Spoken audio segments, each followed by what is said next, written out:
বন্ধুরা, আজ আমি আপনাদের নিয়ে যাব ইতিহাসের এক রহস্যময় অভিযানে, যা এখনও মানুষের শরীরে কাঁটা ধরিয়ে দেয়।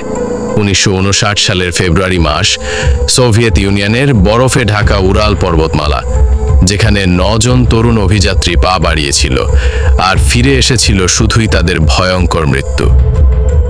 ইগর দিয়াতলভ নামের এক ছাত্রের নেতৃত্বে 9 জন অভিযাত্রী পাহাড় জয়ের উদ্দেশ্যে যাত্রা করে।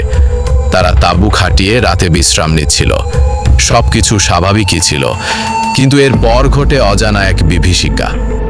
কয়েকদিন পর উদ্ধারকারী দল যখন পৌঁছায়, তখন তারা দেখতে পায় তাদের তাঁবু কাটা অবস্থায় পড়ে আছে।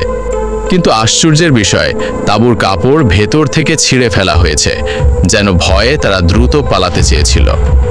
আরও ভয়ঙ্কর বিষয় হলো, কারোর শরীরে ছিল প্রচণ্ড আঘাত, কারোর মাথার খুলি ভাঙা, কারোর বুকের হাড় চূর্ণ।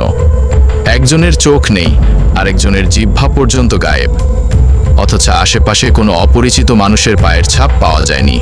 তাহলে প্রশ্ন আসে, কি এমন ঘটেছিল যা তাদেরকে ভয় পেয়ে রাতে তাঁবু ছেড়ে পালাতে বাধ্য করেছিল? কেউ বলে সেখানে ভয়ঙ্কর তুষার ধস হয়েছিল, কেউ দাবি করে সোভিয়েত সেনাদের গোপন অস্ত্র পরীক্ষা চলছিল।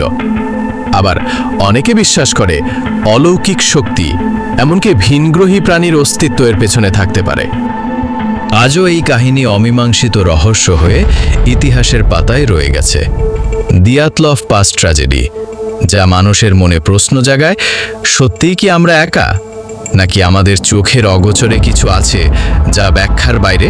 বন্ধুরা, এই রহস্যময় ঘটনাটি যদি আপনাদের ভালো লেগে থাকে, তবে ভিডিওটি লাইক দিন।